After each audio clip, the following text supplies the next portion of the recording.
Apres Midi.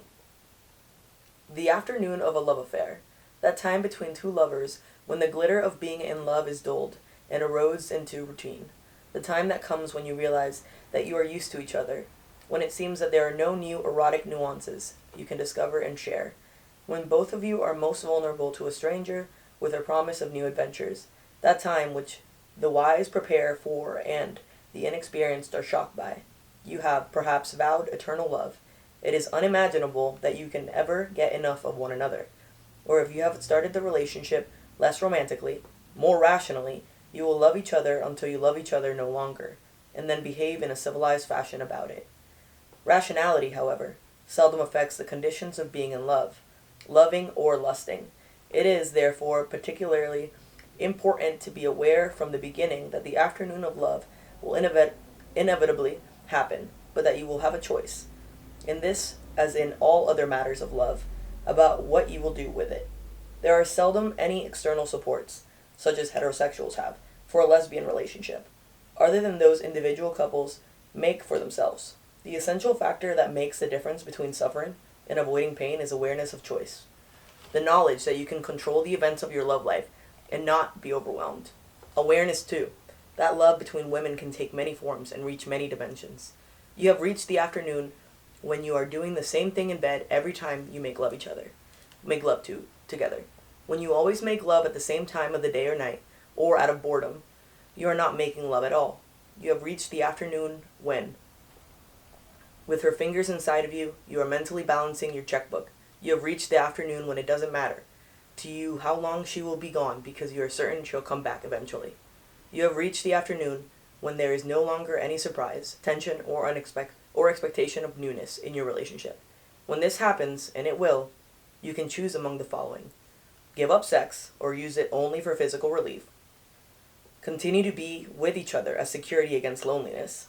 Enjoy dining together, movie-going together, playing together, even sleeping together, but finding sex in other places. This choice works only if you have both honestly agreed that the arrangement is mutually satisfactory, and if your outside lovers also accept the situation before you go to bed with them. Recognize that while there is love, there is hope for sexual renewal. Stop waiting for the inspiration to return and start creating it deliberately. Renew the pleasure of courtship. Bring her a little gift or some flowers. The surprised smile on her face may just be the aphrodisiac you need. Turn on some music instead of the television. Open some wine instead of the evening paper. Leave a very sexual suggestion taped to the bathroom mirror, or write out an explicit account of your favorite sexual fantasy and pin it on her pillow. Buy a vibrator and let her watch you use it on yourself. This way you may turn your afternoon into the best sexual experience the two of you have enjoyed. But if nothing works, if it's really over, remember that you're a lesbian, and one of the most important liberties you enjoy as a lesbian is that you're as free to go as you are to come. Wow. It's probably the best last sentence of That all was those. great. I know, like, just one more time. Yeah. But if nothing works, if it's really over, remember that you're a lesbian, and one of the most important liberties you enjoy as a lesbian is that you're as free to go as you are to come. Yes! We need to make that into a shirt. I'm glad we read that section. Yeah. We were going to dump that section. Yeah. No, I feel like that is such an important section to, like, my experience Yes. as a queer person. Yeah. That entire section. Yeah. No, and I also think it's important just, like, even now, like, to reevaluate that as, like, our attention spans are lower. Yes. Our, like, need to be entertained constantly and feel like other people, like, owe it to us to entertain us. Yeah. Also, just, like, the pressure to constantly be having sex, too. Mm-hmm. Yeah. Like, I feel like I've experienced that, and it's just, like, this idea that if you're not having sex, like, 3 times a day, your relationship is doomed. Yeah. What the fuck? No one has that kind of time. I'm like, that's great, but that hasn't been my experience for, like, you know, long-term relationships. You know, we're not fucking 24/7. I have a meeting, you know? Yeah, Like, yeah. I can't be doing that. I want to relax right now. And I took a shower 2 hours ago. I don't really need another one. Yeah, right. Trying to save the planet.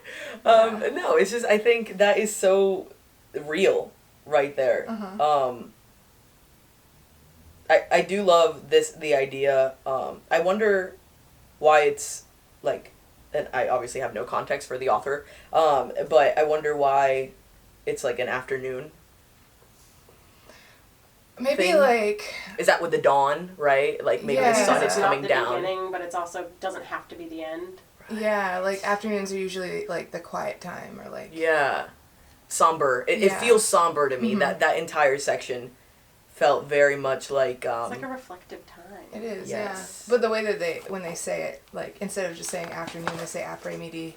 Mm-hmm. Of course, with lesbians, it has They to be make it something like to do with romantic. French. right. It's where all lesbians come yeah, from. yeah, yeah. France. France. Yeah. If you didn't Lesbos. know. Yeah. That's